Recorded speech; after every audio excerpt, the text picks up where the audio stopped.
Hi everyone, my name is Kat and I'm the in-house LinkedIn trainer. Today we're going to be going through some ways that you can market your business and yourself on LinkedIn, how to optimize your profile and your company page, and some features that you should be utilizing.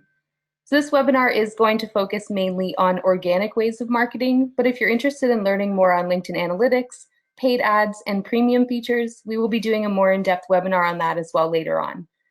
So with that being said, I'm going to get started with some information on the importance of using LinkedIn. LinkedIn is the largest professional marketing site with 500 million users, at least the last I checked, and 40% of LinkedIn users use the platform daily. The site is growing in usership, and they've been adding many new features and improvement over the last couple years, and that has brought engagement up significantly and added some things that you can really benefit from for your company and for marketing yourself and your brand on LinkedIn. So I'm going to start off the webinar by talking about how you can optimize your LinkedIn company page. Starting with branding and brand recognition, there are two important visuals to be aware of in your LinkedIn company page, those being your logo and the banner image.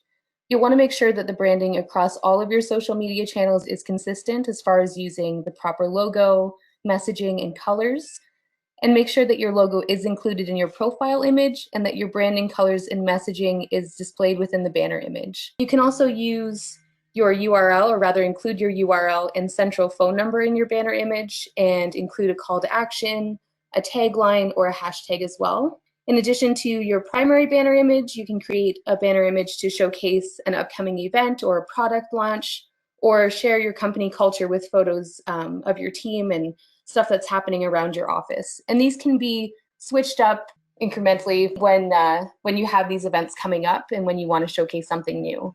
So when it comes to your company description, it should speak directly to your prospects. And while it is perfectly acceptable practice to just transfer the About section from your website over to your company page, if you want to improve upon that and stand apart from your competition, use this opportunity to tell your story and speak directly to your page visitors. You can include some pain points experienced by your ideal clients, address how you can mend them, and speak to your company's values and expertise in this section as well. So Google will also preview up to 156 characters of your page texts. So it's important to make sure that your description leads with some powerful keywords that best describe your business, your expertise, and your industry focus in this section. As far as the content on your company page updates are where a lot of people do tend to drop the ball. So just like with other social platforms, these need to be posted at least once, but ideally 2 to 3 times per week, with content that's going to draw people to your page. And this will help keep your page relevant. You can post directly to followers of your page, or you can even sponsor your content so that it's seen by people who are not yet following your page.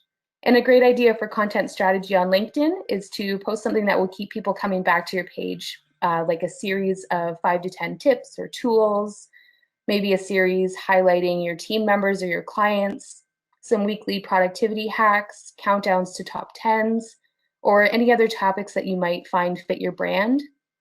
It's a great way to link things back to your website to try and increase your traffic. You can make a special event and post quarterly or on a seasonal basis. So posting a series will encourage people to come back to see your next post. And it's also going to allow them to scroll through the past posts and see more of your content that they may not have been aware of otherwise. So make sure that in all of your content on LinkedIn that you're being helpful and informative, and try not to be salesy. At least 80% of the content that you're posting should be informative, and no more than 20% should be selling. And that's not to say that you need to have 20% of posts on your LinkedIn company page selling a product or service. It just means that you really shouldn't go over that, because that'll tend to turn people off, and then they're not going to want to come back to your page to see future updates that you have on there. LinkedIn is supposed to be about sharing expertise and learning and advice, and really just having a lot of informative posts rather than people trying to sell you things. So that's a way that you can set yourself apart as well and encourage people to continue to come back to your company page to see future updates and to learn more about what they want to hear. So moving a little bit on to building your following on your LinkedIn company page, this is something that a lot of people do have difficulty with. And some of the ways that you can do this, firstly, you need to make sure that you're posting the relevant content on your page so that people are satisfied with it and they continue to return, and they'll actually want to follow your page to see your future updates. You also want to do some cross promotion. So you can start by sharing your LinkedIn company page on some of your other platforms where you may have a lot of followers, such as Facebook, Twitter, anywhere like that. You'll also want to add an icon to your email signature, to your website, and business cards so that people are aware that your page does exist. And you'll also want to share the page to your personal profiles as well so that your connections can come over and like the page and follow it and see your updates there too. Another great way is to send out an email blast to invite people directly to follow your page and to encourage your team of employees to regularly share and engage with the content that's on your page so that people in their circles can see it as well. You can also invite your own friends and family to the page and ask them to do the same as far as sharing out your content or inviting people that they think might be interested in seeing your content. If you want to invest in building your following, there's also the option to use sponsored content. But aside from that, there really is no quick and easy trick to getting organic followers to your page. You really just have to be consistent and invest a lot of time and resources into it. It's very important on your company page to engage with your community. Make sure that if somebody comments, you reply to them right away. People are way more inclined to continue to participate with your page if you're engaging with them. So keep an eye on your analytics as well and your notifications and see how people are responding to your content so that you can adjust it accordingly. Make your updates short and sweet, encourage some click-throughs, include a simple title or an interesting image and a lead in that lets readers know what the story is about without giving it all away. And don't be afraid to ask questions, evoke people to engage with your content, but also get some feedback on what type of content they want to see. So you can post a question on your company page to ask somebody what type of advice they're looking for within your industry, or to ask somebody what they struggle with most.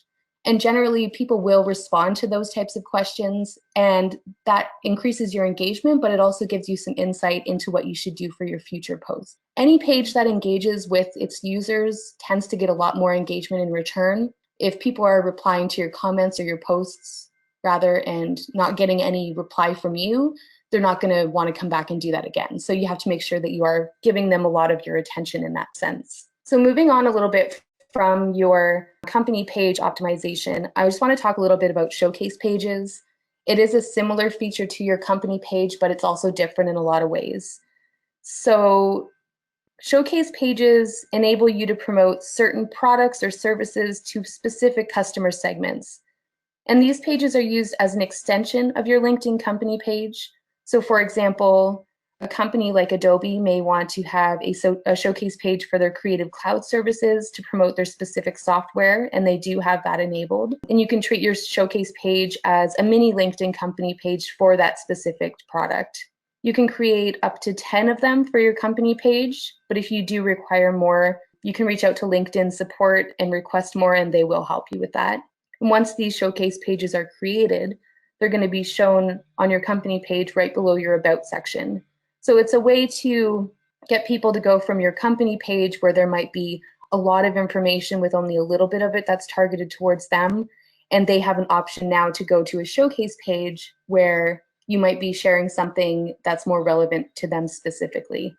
So in the example of the Adobe page, they have their Creative Cloud page that's targeted mostly towards photographers and designers and that type of thing. So by having them come over to that showcase page, the content that they're going to be seeing will be more tailored to them, so they're more likely to visit that page more often and less likely to unfollow it if they're seeing content that doesn't apply to them like they might on the main page. One of the unique things about showcase pages is that they have unique names. So similar to a URL, there's no duplicate in that sense. So it allows you to be very specialized and also to not get your showcase pages confused with another company's showcase page. So in the website area of your showcase page, you can include a link to the corresponding product or service page of your website, and you can experiment with your content there by pinning maybe a status update to the top of your page, engaging what kind of responses received from your followers. Creating, growing, and maintaining these company pages and showcase pages takes a lot of time and resources and a lot of commitment.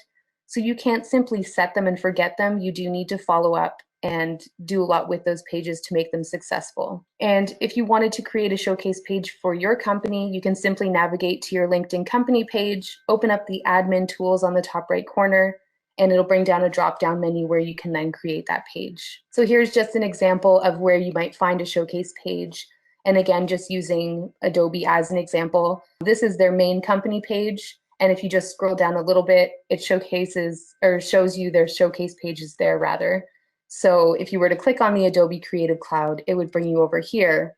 And you'll notice this does look very similar to a company page, but it's just more focused. Now moving on to optimizing your personal LinkedIn profile. One of the most important things you can do when you're optimizing your LinkedIn profile, and one of the first things you should do before you do anything else, and one of the things that people often overlook, is to make sure that what you're putting out there is visible to everybody. So be sure that your posts are public. And if they're not public, people are unable to share them onto their pages. They're not going to show up in any Google searches unless you are a connection of that person. So these options to change the privacy of your posts can be found and changed in the section Edit Public Profile and URL.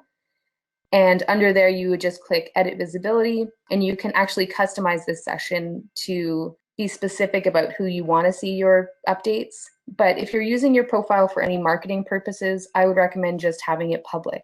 Next, you're going to want to develop a headline that goes beyond just your job title on your profile.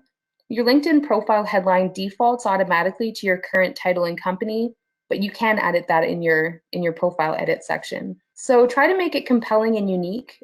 This will be the first thing that people see about you and in your specialty, industry focuses, and what you want to be known for. You can also add some past projects to your profile, accomplishments, awards, some volunteer experience, any courses that you may have completed, and anything that can really enrich your profile and show that you're experienced and that you have a well-rounded list of skills. You're going to want to use a professional headshot on LinkedIn if at all possible. A lot of statistics show that profiles with photos, and more specifically professional headshots, get a drastically increased number of views. And if you don't have a photo on your profile, people are way less likely to want to connect with you. If you have a selfie posted on your profile, it just kind of tarnishes your image of being a professional. So if you can hire somebody to take a professional headshot, that's a really great investment to make in general for your business, but especially on your LinkedIn profile so that people perceive you as being a professional. So you're also going to want to make sure that your profile is properly linked to your company page. And that way, when people navigate to your company page and click on the list of employees that's shown there, your name is going to show up on that list. This is a great way for people to find you from your company page, and also a great way for them to find your company page from your personal profile. Additionally, if someone is searching for you specifically on LinkedIn, which a lot of people do use the platform to find prospects, they might type in your name as well as your company name to try and narrow the search down a little bit and make sure that they're getting the right person. So having that set up properly will assist them in finding you and connecting with you and building that relationship. So another thing that you're going to want to update is your summary on your profile. And this is where you have really the most freedom to make a great impression on your followers, a great first impression. You'll want to begin your LinkedIn summary with a simple statement about what you do. Utilize some keywords that you want to be associated with, and add a short synopsis of your experience. Emphasize how your experience and accomplishments in your field are valuable to your prospective clients. And you'll also want to include some sort of a call to action at the end of your summary.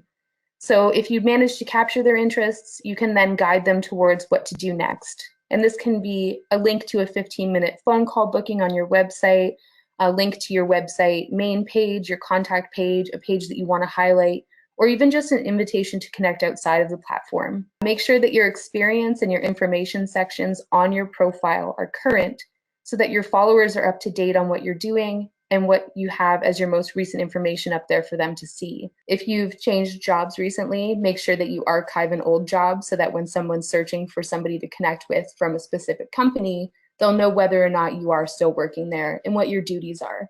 If you get a promotion, make sure to update that immediately. This will notify your followers, but it'll also make sure, again, that that information is up to date when people do go to search for you. If you find that your profile is looking a little bit bare, you can also try to add some new sections to highlight publications, certifications, patents, honors, awards, any important test scores that you might have had, languages that you speak, and really whatever else you think might appeal to your followers. and the position you as an expert in your field, and really just highlight some of that information that people might not otherwise know about you that's going to set you apart from your competitors. So similarly to a resume, you're going to want to put stuff on there that is really going to draw their attention in and stuff that they're going to remember you by. So moving on to endorsements and recommendations, there's generally a lot of confusion on the differences between these two features on LinkedIn, but they are very vastly different. In endorsements, basically you can include some skills on your LinkedIn profile, and this is a great way to showcase your abilities to other members. Skills can include anything from softwares that you've mastered, although don't make it basic softwares like Word programs and email and that kind of thing. It's kind of implied that you would already have knowledge of that. So anything specialized you can list as a skill. You can also list practices in the workplace that you possess, really anything that can testify to your abilities, anything that you're an expert of that you want people to be aware of. And getting other people to endorse your skills will really allow you to provide some social proof on how you manage them, and it gives your claims some weight. So if you are well versed in a certain software, getting people that you work with or people that you've had as clients to endorse that will just prove to your readers and your followers and potential followers that you're not just making an empty claim, that people are actually backing that up and saying, yes, this person is an expert in this software, or yes, they do possess this skill. It's up to your connections to give you your endorsements, but you can solicit them by asking through a direct message or by endorsing some of the skills that your connections have on their profiles as well. And that'll encourage them to return the favor and to come over to your profile and in turn endorse some of your skills too. I would definitely suggest asking your colleagues and your team members to endorse you for some of your skills. People are way more inclined to take the time to do something if you approach them about it. And your skills can be managed from the edit profile section. So that's where you can add them and you can remove them if they're no longer relevant and that type of thing. So moving on from endorsements, recommendations are, as I said, vastly different, but they fall into the same category as just basically giving some social proof that you are somebody that we would want to hire or that we would want to connect with or who's an expert in your field. So recommendations are different than endorsements, but they can be coupled with them to further show proof of your expertise. And you can request a recommendation formally from a colleague or a client on LinkedIn by navigating to their profile, selecting the More icon next to their name, and then selecting Request a Recommendation. And you can add a note in there as well. And once your recommendation has come back from them, you can even request revisions. And you also, of course, always get the option to approve these recommendations before they're listed to your LinkedIn profile. So recently, LinkedIn has made some improvements on their mobile app. And having the ability really to access your LinkedIn profile remotely is a huge benefit. The faster you're responding to messages, the less opportunities you're going to miss from connections and potential prospects and potential connections. So LinkedIn does have a pretty great mobile app that allows you to do most of what you can do from the desktop site with just a few exceptions. The major things that are missing from the LinkedIn mobile app are the analytics and the ability to use LinkedIn Publisher feature. Additionally, some features available in LinkedIn require downloading additional apps to use. So for example, LinkedIn Groups, Sales Navigator, LinkedIn Learning, and the Recruiter feature, these all have their own separate apps to download. So if you are going to download all of the apps, just a recommendation to make a folder on your phone and store them all there, at least until they're able to come up with one app that provides you access to everything in place of these. So one thing, however, that you do have exclusive access to from the app that you're not able to access from your desktop is the ability to upload videos directly to LinkedIn. And this is a fairly recent development that was rolled out, I believe, August of 2017, and one that not everybody knows about or is taking advantage of. So it's a really great time to start using it to set your content apart. So just go to a little more detail on LinkedIn video. The benefits to using LinkedIn video, as opposed to just posting a link to YouTube or to your website where you have a video already uploaded, is that LinkedIn, just like most other social platforms, exclusively favors content that does not take you outside of LinkedIn. They want you to stay inside of the app or the platform so that they can make more money from advertisements, they can benefit from premium users and advertise for that service, and generally just keep you from leaving the site altogether. They really want you to, spend as much time as you can on there. And as a result, they do favor content that is native to LinkedIn, like LinkedIn publisher posts as opposed to blog posts, and photos uploaded directly to the site as opposed to photo links, and of course, native LinkedIn video rather than something that's stored on another platform. So it's no secret, obviously, that video content on social media platforms does get more engagement and is shared more often than other content. So I'll just go into a little bit of detail on how best to use LinkedIn video, especially for marketing and business purposes. So simply to access the feature, first of all, as I mentioned before, you do have to be using the mobile app, and it is pretty straightforward. So on the home page of the app in the top right corner, you'll see two icons, and one of them is a camera and the other is a video icon. And if you don't see both of these icons, you may just need to update your app. If you haven't updated it recently, you probably won't have this feature available, so just make sure that it is always up to date. And if you click on either of these icons, and be sure that you've given the app access to your camera as well, a page will open up with the options to either take a new photo, take a video, or upload something that's already been recorded that would come from your camera roll or one of your albums. So when posting your videos, make sure that you're adding links to the description, tag people if you mention them, and use hashtags if it is relevant. So if you're attending an event and they have a specific hashtag that they use, do include that in your video, and that way other people at that event can find that video, and then of course if they've met you there, they'll want to connect with you as well. You can also include some talking points in the description to encourage people to watch, so just to let them know what the video is about. And again, without giving away too much, just sort of give them a little brief overview of it. Videos, of course, as well. 3 minutes is ideal for a video, just so that you're not losing attention from somebody,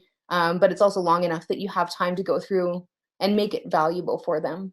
So some uses of LinkedIn video. You can pre-record a professional video and have it edited as well. And this can be used to showcase your products or services or share a client testimonial, just that kind of thing. Something that you may have hired somebody to come to your office and do. You can just download these from your website, or from another platform, and then upload the content to LinkedIn from there. And if you're using this type of video, try to use a video that has burned in closed captioning, since they do play muted by default, and there's no option to add captions on LinkedIn. As far as a video for event coverage, a great use of this feature is to upload real-time event coverage to your LinkedIn profile. So if you're speaking at an event and you'd like to show your followers maybe a little snippet of that, or if you just want to let people know that you're attending, that you're there, maybe start a conversation with other contacts that may be at the same event, show people around with the video and upload it immediately. So you can tag other users when you post the video again, or add relevant hashtags that are specific to that event so that your content does show up when people search for these hashtags. If you want to use a video to share more about yourself, you can upload maybe a short biography, tell your story. People really love getting an inside look into you and your company, and video is a great way to tell that story. So you can even go around the office and introduce some of your team members. Make sure to tag them in your description when you upload the video so they're notified, and they have the option to then share it with their circles as well. Another use might be posting some productivity hacks, some tips, some question and answers, and content that, again, like we said before, would be reoccurring and valuable to your followers to keep them coming back for more and make them more inclined to click on your future videos. Another feature, of course, that you can use is posting some sort of an interview. So if you were to interview a client or maybe a staff member, share their experience with your company and give some social proof to your followers as well. There's really infinite ways to utilize video. So just keep in mind what your viewers may want to see. Always make sure that you're being professional, but don't be afraid to also be personable and share some content that showcases your company culture.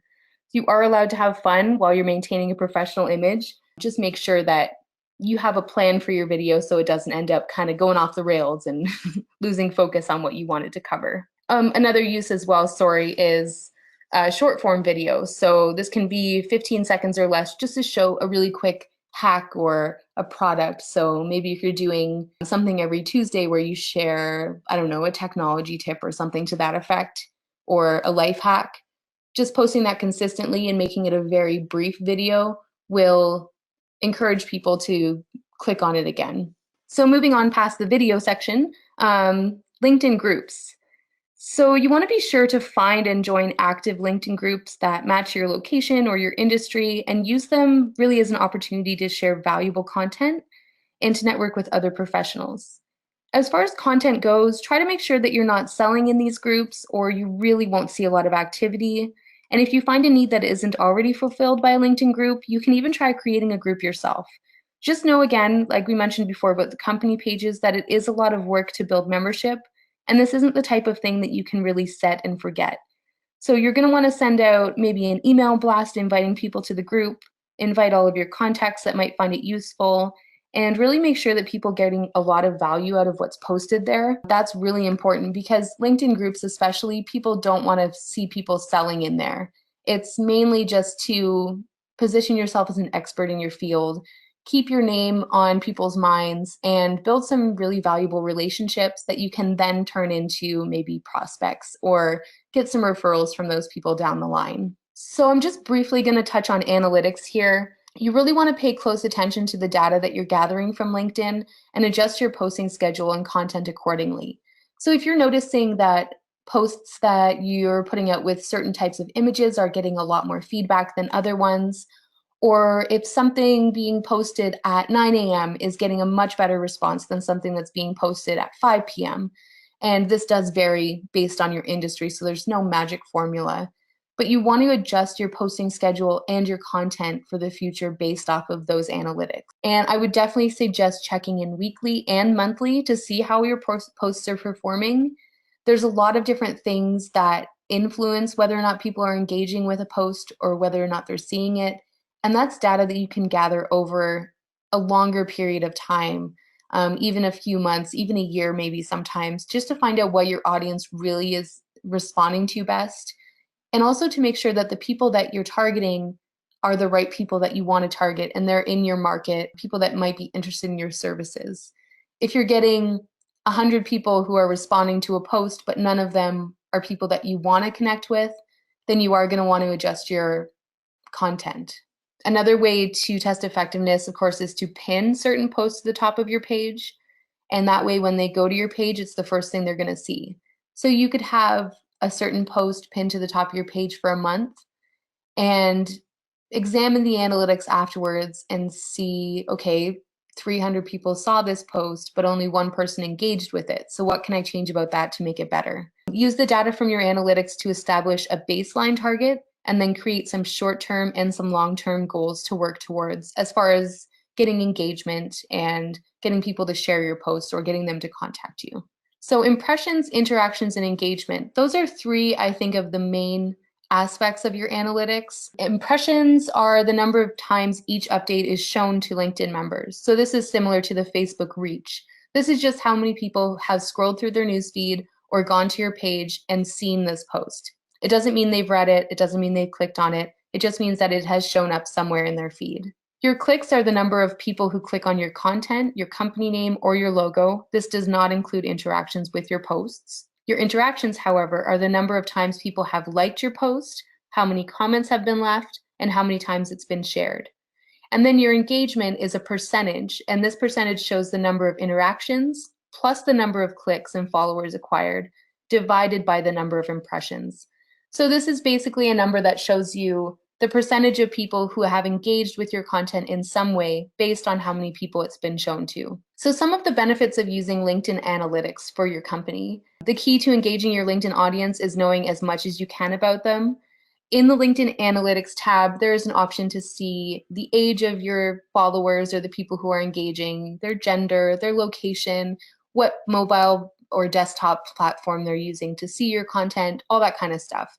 And having that information will really help you not only to adjust the time you're posting, where you're posting to, all that type of thing, but also the content itself. So you can replicate your success by viewing analytics from specific posts to see how they stand up against other methods and adjust future posts, like I mentioned before. So check for some similarities in the content, the topics, and what call to action was used. And again, the example, if a certain type of image is really being viewed a lot and you're getting a lot of response from that, you're going to want to use that, an image that's similar to that in nature for future posts. If you have a call to action for people to click on your website and you find nobody's clicking on your website, you're going to want to adjust that call to action as well to get them more interested. Maybe by offering them a free download of an ebook or a discount if they come over to your website right away, or just evoking some emotion from them or letting them know that there's a special offer or something very valuable to them that they'll find by clicking on your website. A great thing about LinkedIn Analytics is that you can really visualize your data. They have a various amount of charts and graphs that allow you to see everything in more than just numbers.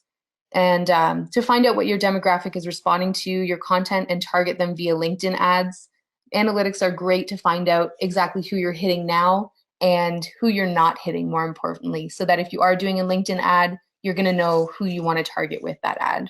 And here's just a quick view. This page obviously isn't set up yet, but this is just what you might find in a company page as far as your analytics go. So it's going to show you the likes that you've gained in the last 30 days, comments, shares, and follows. And that's sort of just an overview of everything that's happened on your page. And this is the part where you can choose what you want your graph to display. So with whether you want to see impressions, clicks, shares, followers, that social engagement percentage, you can see all of that here displayed in a graph.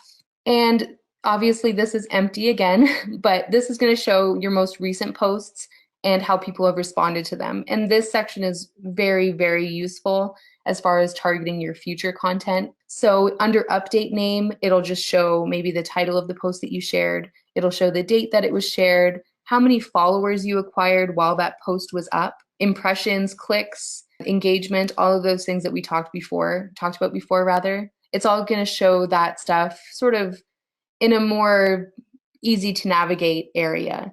And you can sort those by which post performed the best or which one maybe needed some help and that type of thing as well. So thank you very much for tuning in to this webinar. If you, again, are looking to learn more about specifics to do with LinkedIn ads, any of the premium features and that type of content, we are going to be doing another webinar that goes more in depth to those features.